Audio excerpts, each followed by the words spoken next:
welcome. Yes, this is Paul Finck, the Maverick Millionaire. And yes, you are on the Mavericks Do It Different podcast, where we think differently, be different, do different to create a different world for you and for I and for all of our friends and family and our whole society.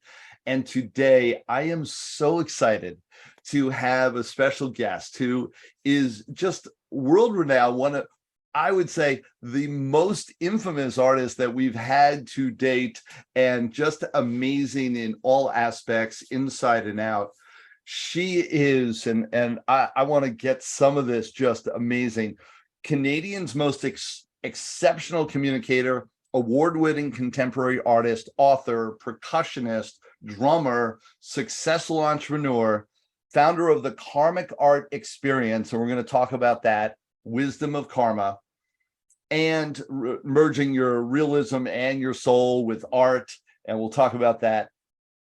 Top 100 most powerful women in Canada, Hall of Fame in 2018. In 2020, Universal Women's Network Lifetime Achievement Award. Speaking engagements in the Harvard Club of Boston, Carnegie Hall, and recipient of the 2019 SNBA Gold Medal of the Carousel du Louvre in Paris.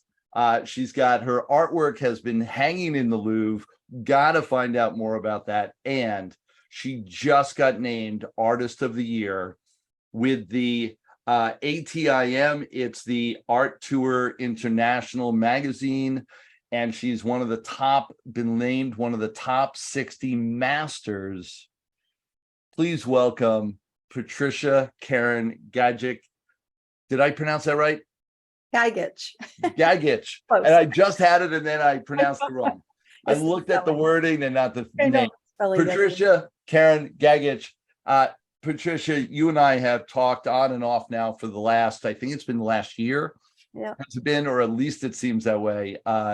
Just instant, heartfelt, instant friends on almost a soul level, if you will, and a soul connection. Just a beautiful soul, and that shows up in all your art.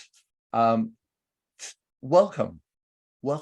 Thank you. Oh my God, thank you. And Paul, we actually connected multiple years ago through Craig Duswalt and Rockstar and Los Angeles and whatnot, but we never had the opportunity to really have a one-on-one conversation, and that happened, obviously. And of course, we learned so much more about, our commonalities.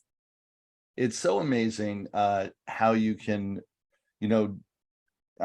walk by people and have those momentary connections. Yeah. But it takes really pausing, getting time out, and really being with someone for a moment to build those lifelong connections, which I believe you and I have already the beginning stages of, and it's so great to have you here. Thank you so much. I'm excited to be here too. Let's talk about, so one of the things that we started engaging with almost immediately was this whole idea of the Karmic Art Experience. And I don't know whether you are aware, I've talked about your Karmic Art Experience now ongoing for months to a lot of different people that you don't even know. Wow. Tell us more about what that is. Yes. So I have a long, interesting art world and business world life, which we can talk about in a bit. But I through the training of becoming, a professional artist, I also had this very sort of spiritual side, this idea of, wellness, not so much art therapy, but in a way it is a kind of art therapy. And I went to the University of Toronto. I decided to take applied mindfulness and transformative mindfulness. And upon completion of these 2 3-year programs, which I did in the same 3 years, I felt like combining the art with mindfulness, meditation, was actually something that I would enjoy doing, but I also knew that it could bring positive results. So I created this way of bringing people together, and it really started to take off during COVID. So instead of people being able to get into the same room, I would have them on Zoom calls. Everybody would buy their canvas or and their paints and a brush. And then I would spend a good 3 hours walking them through the process of beginning to layer the canvas, but not just, paint by numbers sort of situation. I would play music. I would then talk. We would do a meditation. I would take them to a place where if they were having some difficulties and they wanted to really transform what was happening for them, and it started to prove that people were really getting into it. And while people would always say, I'm not an artist, I don't know what I'm doing, it's like, that's not what this is even about. This isn't to convert you into becoming an artist. This is for you to release in a new capacity outside of just writing, a new way of sharing and going deep inside to solve problems or to encourage yourself. So I use sort of the framework of tabula rasa. You know nothing. So when you're with me, the minute we start, basically I am clearing your brain and I'm saying, we're going to start really from this point. And that's where, the conversation evolves. One group of people that I worked with were the Canadian female Olympic hockey players. And this was just before they were actually going to play. And we did a session, and it was remarkable because I knew we had a goal. We want to be winners. We're also a team, which means we've got to interact with each other in a very unique way. But whatever things are holding you back, they can evolve. So I found that this was beneficial, and decided I would keep going at it. So I've done quite a few of them, and that's the next step, I think, for me. Yeah, and it's such a powerful component, and it combines the understanding of clearing, of meditation, of really getting in touch with what's going on and releasing it to create a space, and in this case, a piece of art, to hold it and to release it into, which is a creation in and of itself. But the whole process is so powerful. And in the business world, which I play in a lot as well, and this combines that, and so many people lose touch with that fact that in releasing all this, they get clear to be able to be more successful in everything else that they want. Yeah. And so that combination, this heightened sense of awareness that is within us, I think once it's released, I have a very unique background. So when I was 25 years old, I actually became one of the first female bank managers for the Bank of Montreal in Manitoba, Saskatchewan, Western provinces, and then came in, transferred back into Toronto. So I've held positions in my life that were with a ton of responsibility, and then decided I would get into my own company business. And I started a property management company. We built medical buildings, apartments, condos, project management, a lot of things. So the stress of operating your own business, the stress around, managing significant numbers of people takes its toll. So for the entrepreneur, for the person who is looking to scale their business, they really, have to become a jack of all trades, wear many hats. And oftentimes their own personal lives are filled with, emotion or situations that they have to macro manage and do it very carefully.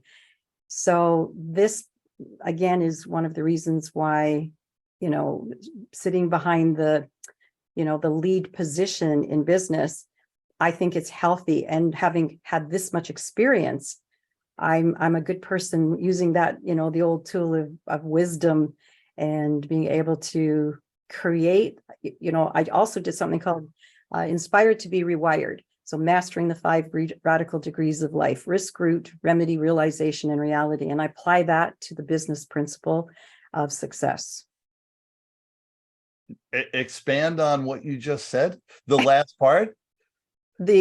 So one of the things that I thought about long and hard after going through so many different, businesses and operating at different levels, I created Mastering the 5 Radical Degrees of Life, which are risk, root, remedy, realization, and reality.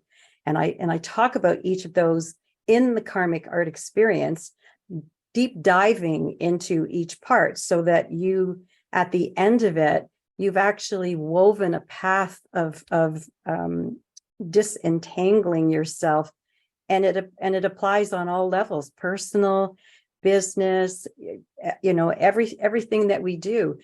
The keys, I think, for most people, though, are spending quality time understanding that your business is an entity, but so are you.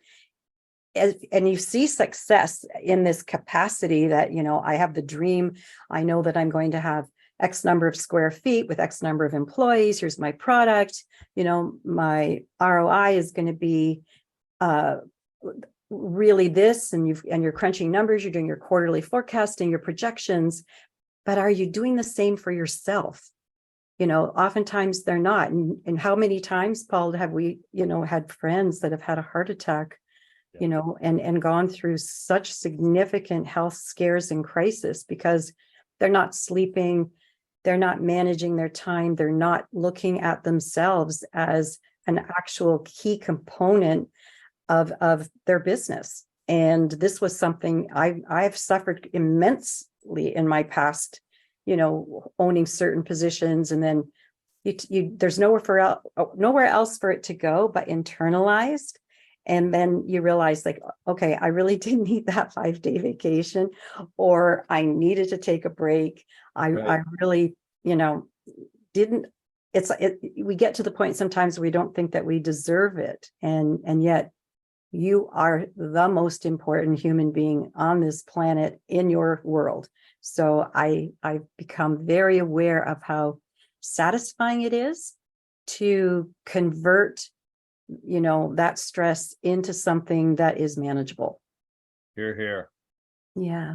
Yeah. So amazing how those two worlds combine, and how you've been so deep into both sides of, if we want to break it down, right brain, left brain mentality. And with that, you come with so much experience in understanding both sides and being able to meld them into what's effective.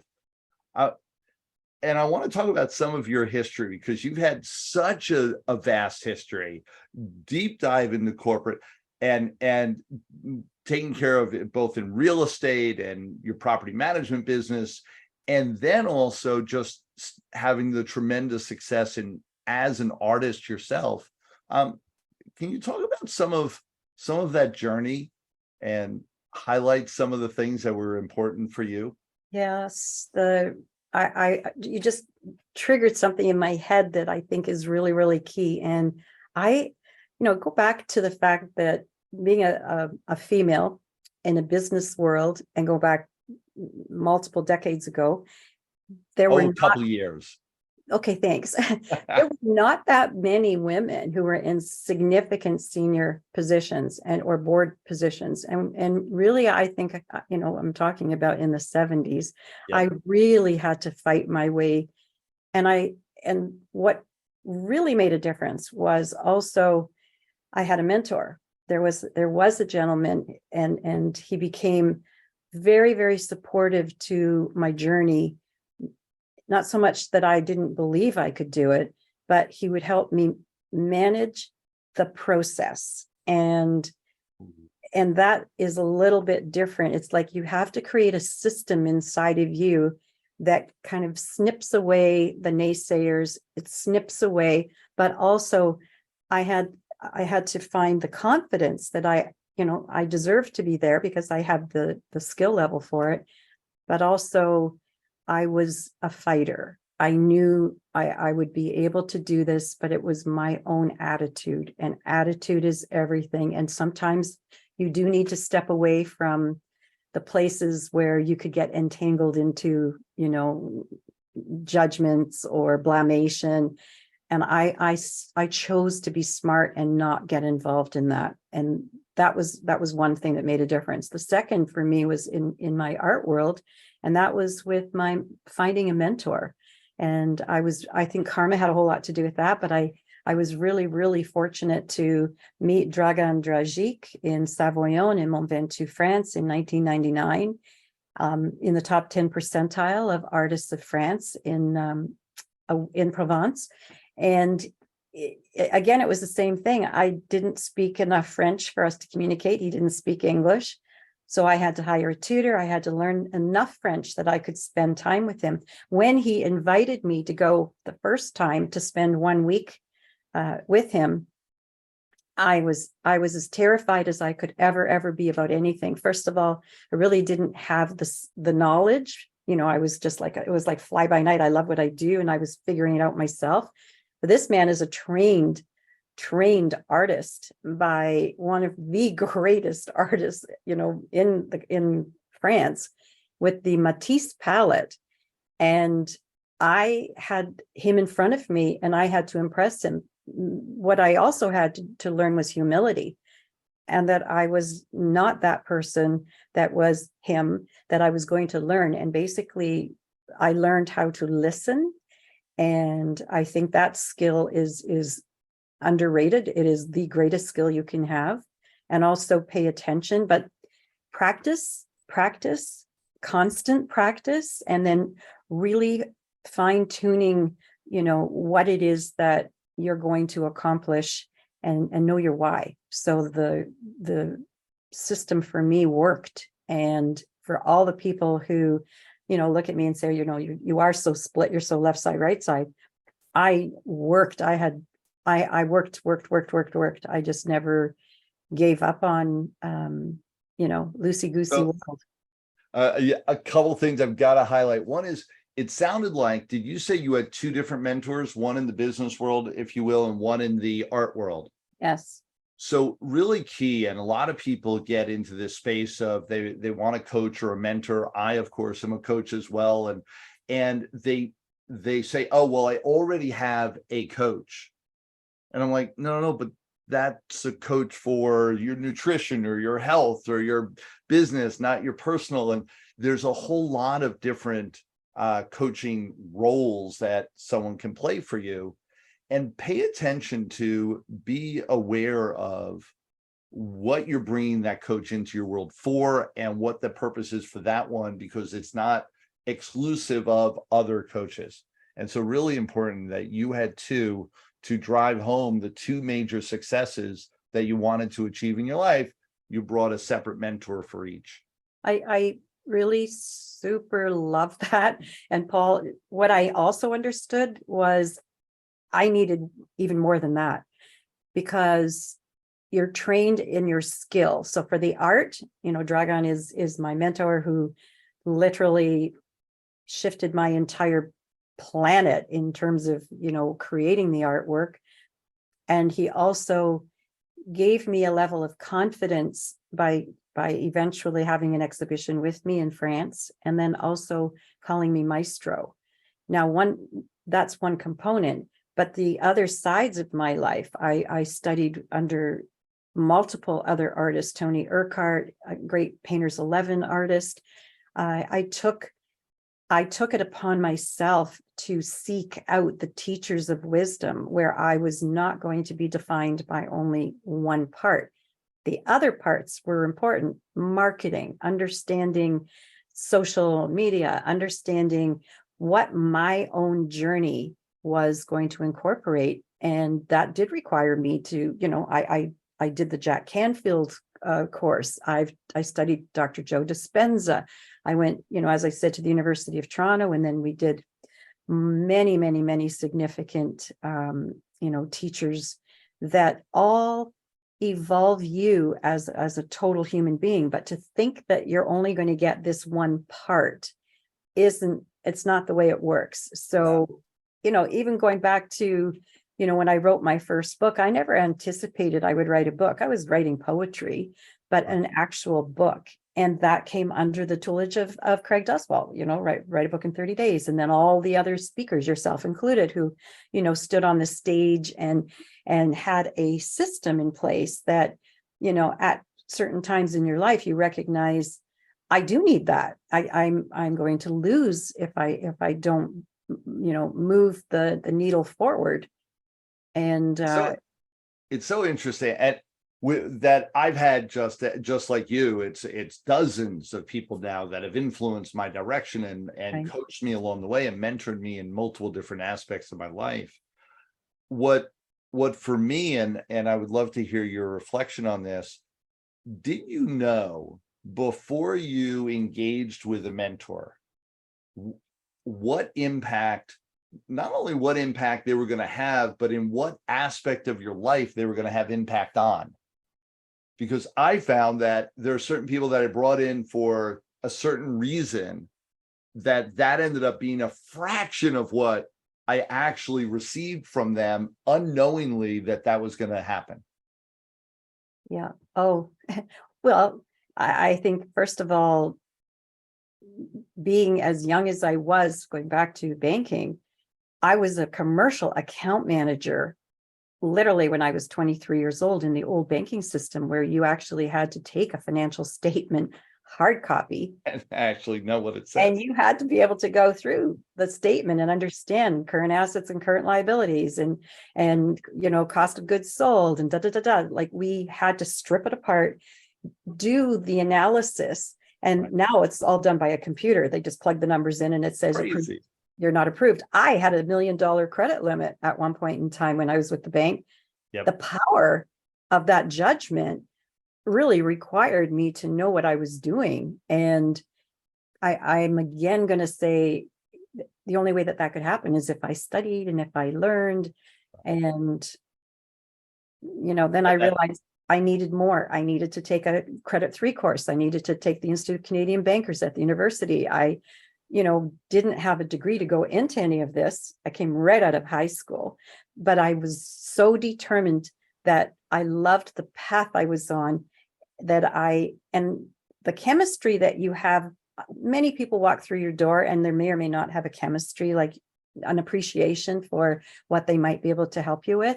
Then there's that person that walks through the door and you just know they're it, but they open the door to such incredible vast knowledge because they encourage you to see yourself already successful, or they're not going to waste their time with you. And you do not want to disappoint. I could never. The day that I went into Dragon's Atelier in Savoyon, 5th century, magnificent building, a turret, and I'm walking up the stairs and I get to the top. And what do I see?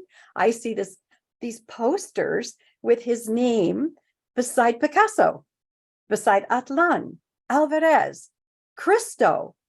I mean, the guy who put the things all over Central Park in New York. I mean, I'm like, okay, this is the dude that I'm going to be working with, and I'm a nobody. So you slap yourself and you say, but I'm here. Karmically, I showed up somehow. My determination, because I wanted to meet this man. The story of me finding him was, it was really crazy. And you set the bar so high for yourself, but you don't ever really tell anybody. The only person you disappoint is yourself if you don't make it.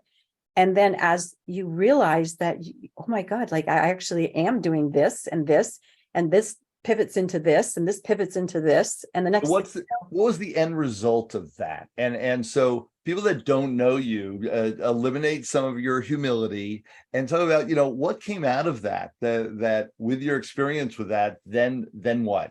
Did you go past being, still be the humble student? Well, it took me, okay, so we're talking almost 20 plus years, almost 24 years. I wanted to guide people through the story and to let them know where that landed. Oh, wow. So yes, I had successes in different ways, in the business world as well. I had always felt an incredible desire to help people. So I've always been a servant. I'm a Rotarian, service above self. I have a project in Cambodia. I've been, in Nepal. We serve in Hillary Foundation board. We have a hospital and a school. So there's that side of me, the giving side. So the recognition of all the good things that you can do are not just about you. You have to be able to see the rest of the world as a collective consciousness, that you have a responsibility. You might want to grab and take from it in your business. And I'm going to get paid and I'm going to get this and whatever. But what are you actually doing to encourage the mindset of the future, people who are going through this world, by having some form of what you do. Now, yeah, along the way, I was recognized top 100 most powerful women in Canada 4 times, inducted into the Hall of Fame, Universal Women's Network, Lifetime Achievement Award, Women of Inspiration. I'm an ambassador for the People's Improvement Organization. I was knighted. I'm a Dame of the Order of St. George. I've received the Canadian Civil Liberties Association Award with Roberta Bondar, the astronaut. But those are moments that just happen. It's gratifying, and the recognition is gratifying, but it's not where you spend your soul, your brain. You can't do that. You can use that, because it gives you the credibility for people to say, oh, wow, I want to own a Patricia Gagic painting, because actually one day my paintings will be worth a lot of money. I will be dead, more than likely, but the history and the sort of like the weaving of being Dragan's only student for this many years. He won't teach anybody. Like very, very few people have been able to cross his path. And historically, then that's something pretty special. But it's what you take away from it. How do you want to live your life? What is your place that makes you the happiest? So if you want to be the president of the United States, then you know the route you need to take. You need to get into politics. You need to do this, and this. If you want to become the president or CEO of a major corporation, you got to get into the corporation. You got to find and weave your way through. You've got to do your academics, because the world is actually, strung out on academics. It's the LSD of reality. And then there's your personality. Then you've got your personality. You've got to have the thing that I've been really fortunate is that I love life. I'm a Libra Virgo. That's my world. But I love life. I love people. I cannot stop myself from wanting to help if I can. And that, I think, in a person who doesn't have that quality should look at how can they introduce that? How do they become somewhat selfless in order for them to see how the benefit will eventually come back to them as well? So lifestyle choices, but really having a good attitude. We're not all born geniuses. Obviously, I'm not Nikola Tesla, Einstein. What little pieces of me that I want to manifest at my highest and best, I had to work towards. And I have to like being in between the moments, so that your gratification is that's what it is. I have enjoyed my freaking life, no matter good, bad, constant traumas and all these other problems, but it was a life worth living. That's so powerful. I will say, and one of the things that tragedy, or actually facing the worst times, is the benefit of that is the gratitude of the greatest times. And some of the challenges that I have faced with my lovely bride, Deborah. Beautiful. And the two of us have gone through the struggle. And one of the greatest things that came out of it is the awareness that we are completely satisfied with the choices that we made in our life. Yeah. And that is one of the key components of life, is what you're expressing, is that you actually want the journey that you're on, that you actually are enjoying it, and that this is the journey that you were meant to do. And what a powerful message that all too many people never even face the question, let alone have the effective answer. Yesterday, a really longtime friend came to see me at the studio. She's here from Vancouver, Victoria, British Columbia. And, it was like a love fest. We had the opportunity of not seeing each other, pre-COVID. I was the last time. And then before that was probably like 5 years before that. And her and her husband, we got into such a deep and dark conversation, evolved around health predicaments, issues. But what we actually said, and what this conversation rolled into, the celebration of life. At the end of your life, you're having a celebration of life. And they both looked at me and said, you are the perfect example of the celebration of life every single day, because my attitude is, don't feel sorry for me. Don't. But look at the good parts. Look at what you have been able to accumulate, the influence that you've had, the smallest thing. My project in Cambodia, oh my gosh, like when I think back to how that whole thing started, never would I imagine in my wildest dreams that I would have lived a life that has actually changed the face of so many people by my one decision to get involved. Here. Yeah. Yeah, it's such a powerful message. I want to highlight just a couple of things that you said. One is working hard, and that's a lost art form these days. Absolutely. And both of you and I both have that same commonality, that great work ethic. We got in the game early in our life and just understood that it was a journey. Yeah. And just kept going in the journey, bringing on new information, new experiences, new mentors into our life to create our success. And that's such a powerful lesson. And the other component of that is the adversity quotient, I call it, and the ability to persevere. Good times and bad, it's taking one foot in front of the other and just keep moving forward. And it's one of the things that you kind of talked about, underlying everything else that we were mentioning here, only it's definitely something to highlight, that your perseverance and you keep moving forward to step into your greatness with confidence is so evident when we hang out, when we see you. Your confidence and your love for life oozes from every pore, and it makes everybody around you just want to spend more time with you. Oh, thank you. The losses that occur in our life, without getting into it. So I wrote the book, Karmic Alibi, Gaining Expedient Wisdom by Leaving Your Excuses Behind, because the only way you can move forward is if you detach from that. But I think the beautiful parts of allowing yourself to appreciate, okay, this happened. My father died literally right like days after my 25th birthday. That was hard. Then his mother, my grandmother, died 1 week later to the day. So back to back, losing two family members. It just kept pivoting and changing, and more things happened. I had an accident. I actually died on the Trans-Canada Highway. For some reason, I came back to life. That's a story for me that I think, okay, they weren't ready for me, or some cloud up there in heaven was like, sorry, we're still doing some renovation up here. Put her back down there for a while. And then they forgot about me. So I'm still here. Then just so many things that could have, tore my life into shreds. And you persevere. You just say, okay, I'm here for this. The people who enter your world that you've called or made a choice, they're there. They are part of your existence.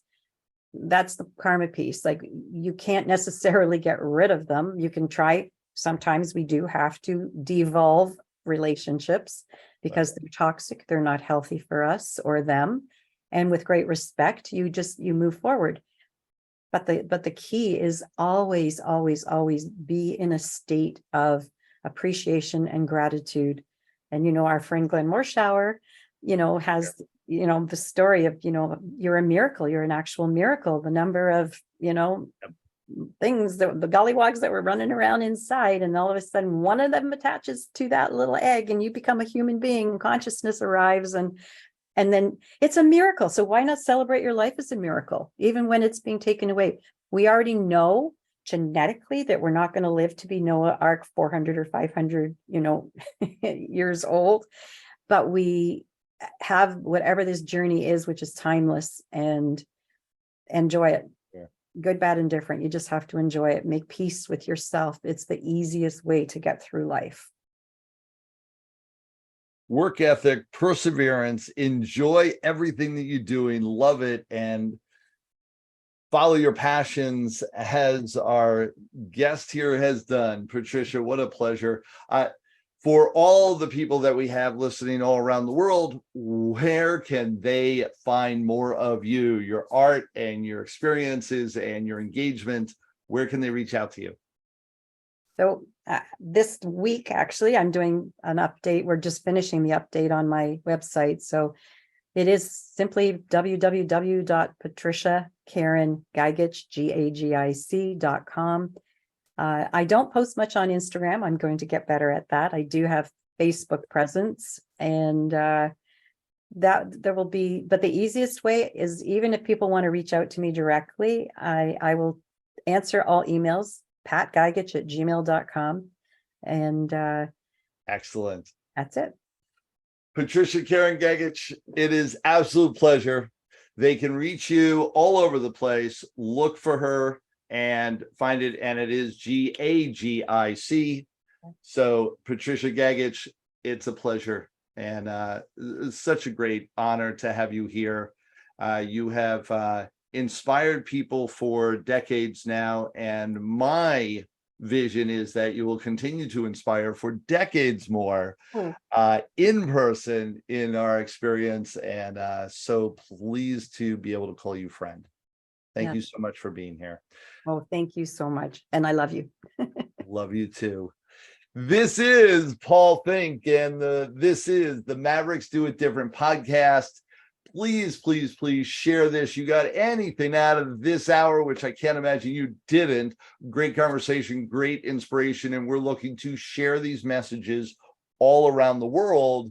So please, please, please share, follow, like, engage, comment, and we are here to comment back on all the social media platforms, both Patricia and I. So continue to follow, and let's make this world a better place. One follow, one like, one share, one comment at a time, and engage real life, heart to heart. This is Paul Finck, the Maverick Millionaire. This is Mavericks Do It Different podcast. Till next time, everyone. Thanks for being here today. As our gift to you, be sure to go to themaverickuniverse.com, where you can download your free copy of the Maverick Manifesto. Until next time, dare to be different. Dare to be a Maverick.